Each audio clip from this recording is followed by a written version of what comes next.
Sticky bearings wearing grooves in your carbon frame? Worn brake pads gouging chunks out of your discs?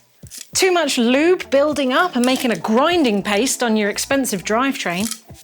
All these things and much more are destroying your bike, and I see them all too often, so stick with me as I'm going to show you what to avoid so you don't destroy your bike.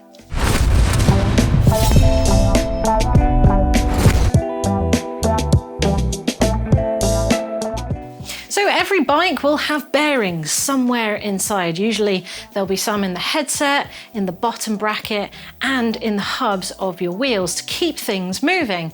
Now, if you have a full suspension bike, you'll almost certainly have bearings in the linkages as well so that they can move too. Now, this is one of the things you need to really keep on top of so not to destroy your frame.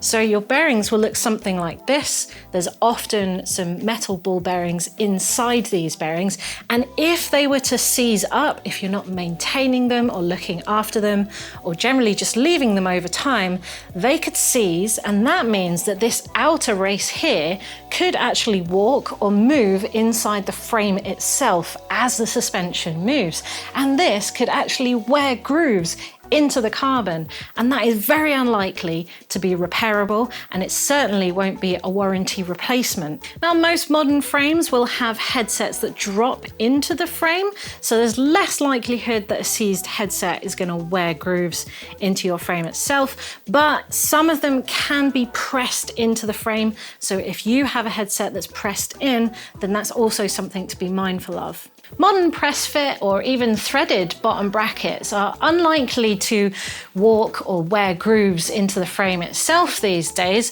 Generally, if you don't service them, they'll wear themselves out and you'll need to replace them. However, if you don't keep on top of maintenance in the bottom bracket area, sometimes the cranks can actually seize into the bottom bracket itself, and it will almost certainly cause some damage to get them removed. Generally, anywhere that has bearings in the wheels, the headset, the bottom bracket, and the linkages, you want to move them regularly and just get a feel for whether they're running smoothly or whether they're notchy. If they're notchy or they're grinding, it's time to get them serviced or replaced.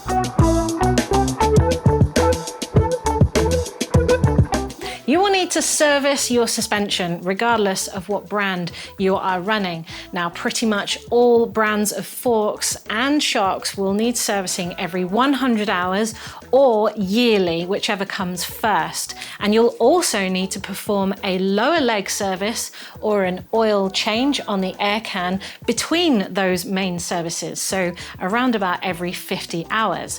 And a dropper post will need to be treated in a similar way, although it does vary depending on the brand and the model.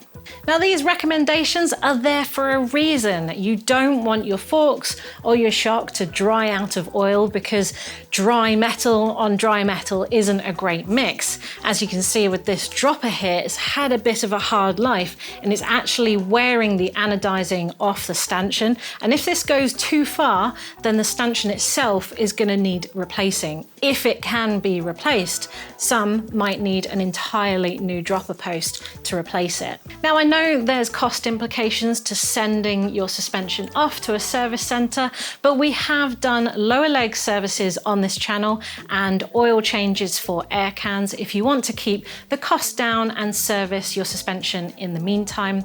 Personally, I think this is like an MOT for your car. It ensures that everything on your bike is running smoothly and safely.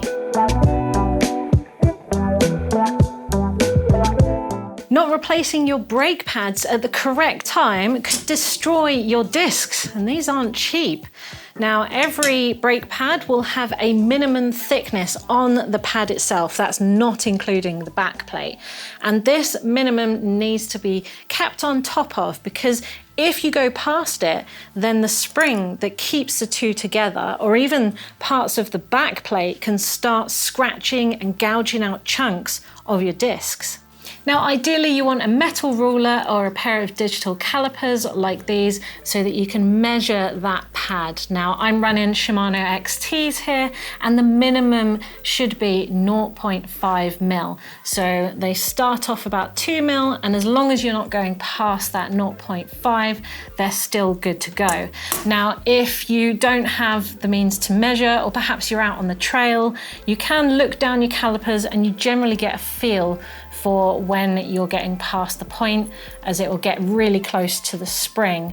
But also you might hear a little tinging noise, which is the spring rubbing on the disc, and it's definitely time to replace them.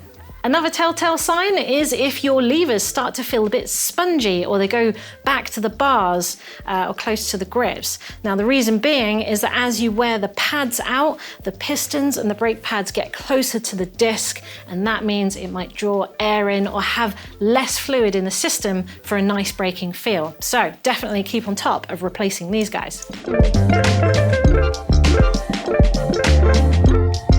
If you're not cleaning and looking after your chain, then dirt and grime can build up on it and create a kind of grinding paste. Now, as this dirt settles in the pins and grinds away at the metal, then little grooves can appear either side of the pins into the plates, and then as those plates settle, it will grow in length, and that's what we call chain stretch. Now, once your chain is longer than it should be, it'll no longer pair with your cassette or even the chain ring on the front of your bike, and that means it will wear grooves into the teeth of those as well. So you may need to replace your cassette and your chain ring and your jockey wheels just because you haven't kept on top of servicing your chain. Now, regular lubrication will help, regular cleaning will help, and also replacing the chain before it gets too stretched will also keep on top of not wearing out the rest of your expensive drivetrain. Now, on this one, you can see it's actually worn some of the plates, and the chain is actually moving from side to side quite dramatically, and that will also put undue wear on things like your derailleur as well. So do keep on top of your chain so that you don't destroy the whole of your drivetrain. There are bolts and threads all over your bike, keeping components on your bike and keeping it all together. So it should go without saying that regular bolt checks are great for safety, but also to stop destroying your bike. Now, imagine if something were to work loose, like for example, the bolts holding your shock together, or perhaps the bolts holding your linkages together. Now, it not only would work loose and potentially damage the threads on that bolt, but it could damage the threads that are embedded in your frame, and that could end up getting your frame in the bin, for example. Even threads like in your bottom bracket, if this were to come loose, it could damage the threads in the frame as well. So this is something you want to keep on top of with regular bolt checks. Make sure everything is tightened and torqued correctly. Maintenance can seem like a real pain when you have to do it, but prevention is often better than cure, and it could save you money in the long run, and maybe save you destroying your nice new bike. Anyway, if I've missed anything, or if you've had any disasters, then let me know down in the comments below and share your experience to help the GMBN tech community in the future.